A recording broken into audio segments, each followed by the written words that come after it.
ဒီကြောင့်ဝါလေးကတော့သူ့ရဲ့ပိုင်ရှင်ကစွန့်ပစ်သွားခဲ့ပြီးတဲ့နောက်မှာပြင်းထန်တဲ့စိတ်ကြယောဂဝေဒနာကိုခံစားခဲ့ရပါတယ်နှစ်ဆက်ရက်တိတိမနာတမ်းသူဟာအစားအသောက်တွေကိုပါဆက်တဲ့အထိအတင်းထည့်ကျွေးတာတောင်မှလုံးဝညှင်းဆန်ခဲ့ပြီးချက်ချင်းပဲပြန်လည်ထွေးထုတ်ခဲ့တာပါရက်သက်တစ်ပတ်အနေငယ်အတွင်းမှာတင်သူဟာအရေးပြားနဲ့အယိုးပဲကြံတော့တဲ့အထိပိန်ကျုံသွားခဲ့ရပါတယ်လွန်ခဲ့တဲ့နှစ်ဆက်ရက်ခန့်ကသူ့ရဲ့ပိုင်ရှင်ဟာသူ့ကိုအိမ်မွေးတိရစ္ဆာန်ရောင်းဆိုင်တစ်ခုရဲ့တကားဝမှာစွန့်ပစ်သွားခဲ့တာဖြစ်ပါတယ်တိရစ္ဆာန်ဆေးကုဆရာဝန်ကသူ့ကိုတွေ့ရှိခဲ့ပြီးချင်းတောင်းရဲကနေမယူလိုက်တဲ့အချိန်မှာတော့ထိုကြောင်လေးဟာတိုးညင်ပြီးဝမ်းနေပူဆွေးဖွယ်ကောင်းတဲ့အတန်တွေကိုတရက်ဆက်အော်ဟစ်နေခဲ့တာပေါ့အပြင်သူ့ရဲ့ပိုင်ရှင်ကိုလန့်ခေါ်နေတယ်လို့မျိုးပါပဲတပတ်လုံးသူဟာအစားအသောက်တင်မကပဲရေကိုပါလုံးဝမတောက်ခဲ့ပါဘူးသူဟာသူ့ရဲ့အိယာလေးပေါ်မှာပဲတနေကုန်ထိုင်နေခဲ့ပြီးမျက်လုံးတွေကလည်းအတိတ်ပဲမဲ့စွာနဲ့ပတ်ဝန်းကျင်ကကဘာကြီးကိုလုံးဝစိတ်ဝင်စားမှုမရှိတော့တာဖြစ်ပါတယ်ဆိုင်ကဝန်ထမ်းမျိုးသမီးတဦးကတော့ဒါဟာအစားအသောက်မစားချင်တဲ့ယောဂဖြစ်မယ်လို့ယူဆခဲ့ပါတယ်သူမဟာကြောင်တွေသဘောကျတတ်တဲ့အစားအသောက်မျိုးစုံကိုအကောင်းဆုံးပြင်ဆင်ချက်ပြုတ်ပေးခဲ့ပေမဲ့သူမအစားအသောက်ယူလာပေးတဲ့အခါတိုင်းမှာတော့ထိုကြောင်လေးဟာတစ်ချက်ကလေးတောင်လက်မကြည့်ဘဲအဝေးကိုလမ်းလျှောက်ထွက်သွားခဲ့တာဖြစ်ပါတယ်လက်နဲ့ကင်ကြွေးတာတောင်မှအလုံးမဖြစ်ခဲ့ပါဘူးဘလို့ပဲဖြစ်ဖြစ်သူဟာပါဆက်ကိုလုံးဝမဟခဲ့တာဖြစ်ပါတယ်အဲ့ဒီနောက်မှာတော့အခြေအနေတွေကပုံမဆိုးရွားလာခဲ့ပါတယ်သူ့ရဲ့ပါဆက်ကနေအမြုပ်တွေထွက်လာပြီးတရက်ဆက်ပြုတ်အမလို့ဖြစ်လာခဲ့တာပါသူတို့ဟာသူ့ကိုတိရစ္ဆာန်ဆေးကုဆေးရုံစီကိုချက်ချင်းအပြေးလွှားခေါ်ဆောင်သွားခဲ့ကြပါတယ်စစ်ဆေးချက်တွေရတော့သွားတွေအတွင်းကလေးစာတွေအားလုံးကပုံမှန်တိုင်းကောင်းမွန်နေတာကိုတွေ့ရပါတယ်သူကအယိုးခံကိုက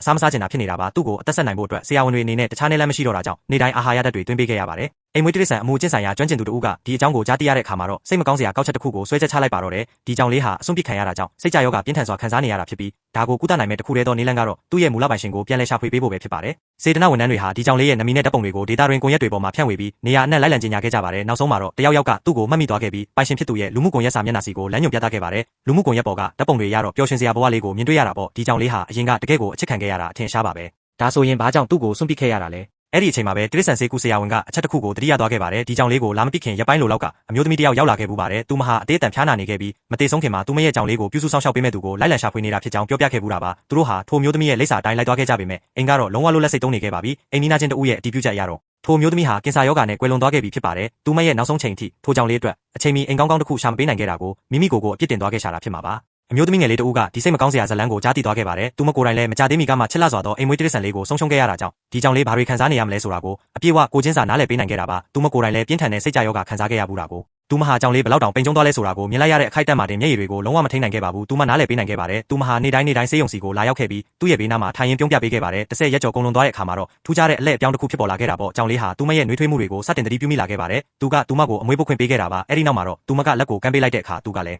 သူ့ရဲ့ခြေဝါးလေးနဲ့ပြန်လဲတို့ထိပြီးတုတ်ပြန်ခဲ့ပါတယ်ဖြစ်နိုင်တာကတော့သူဟာတစ်ချိန်ကသူ့ရဲ့ပိုင်ရှင်ဟောင်းစီကနေရရှိခဲ့ဘူးတဲ့ကျင်နာယူရမှုမျိုးကိုဒီမျိုးသမီးငယ်လေးစီကနေထပ်တူခံစားလိုက်ရလို့နေမှာပါသူမဟာသူ့ကိုတိတက်အကျဉ်းအိမ်ထဲကနေပုံမကျဲဝန်းတဲ့အခန်းတစ်ခုစီခေါ်ထုတ်လာခဲ့ပြီးသူ့ရဲ့အစင်တန်းတိုင်းအနီးကပ်နေကအတူတူဆော့ကစားပေးစကားတွေပြောပေးခဲ့ပါတယ်တဖြည်းဖြည်းနဲ့သူ့ရဲ့မျက်လုံးတွေထဲမှာအသက်ဝိညာဉ်အရေးအယောင်တွေပြန်လည်ဝင်ရောက်လို့လာခဲ့ပါပြီအဲ့ဒီနောက်မှာတော့လူတိုင်းစောင့်မျှော်နေခဲ့ကြတဲ့အခိုက်အတန့်လေးရောက်ရှိလို့လာခဲ့ပါတယ်သူမဟာသူ့ရဲ့ရှေ့မောက်မှာအစားအသောက်ပန်းကန်လုံးလေးကိုချပေးလိုက်ပြီးရင်တမမနဲ့စောင့်ကြည့်နေခဲ့တာပါသူဟာအနားကိုတိုးလာပြီးအနံ့ခံကြည့်လိုက်ပါတယ်အဲ့ဒီနောက်မှာတော့သူအစားအသောက်တွေကိုတကယ်ပဲစတင်စားတော့ပါတော့တယ်တကယ်ကိုအဝါစားတော့နေခဲ့တာပါသူမရဲ့မျက်နှာပေါ်ကပျော်ရွှင်ရိပ်တွေကတော့အရာအလုံးကိုတက်တည်ပြနေခဲ့တာပေါ့ရက်တစ်ပတ်ပေါင်းများစွာပတ်ဝန်းကျင်ကကဘာကြီးကိုပိတ်ဆို့ဖြတ်တောက်ထားခဲ့တဲ့ဒီကောင်လေးဟာနောက်ဆုံးမှာတော့မိမိကိုယ်ကိုပြန်လဲကူစားဖို့ဆုံးဖြတ်လိုက်ပြီဖြစ်ပါတယ်သူဟာဘဝတစ်မှာအသက်ရှင်တန်ဖို့အတွက်တကြော့ပြန်ရွေးချယ်လိုက်ပါတော့တယ်ဗျာ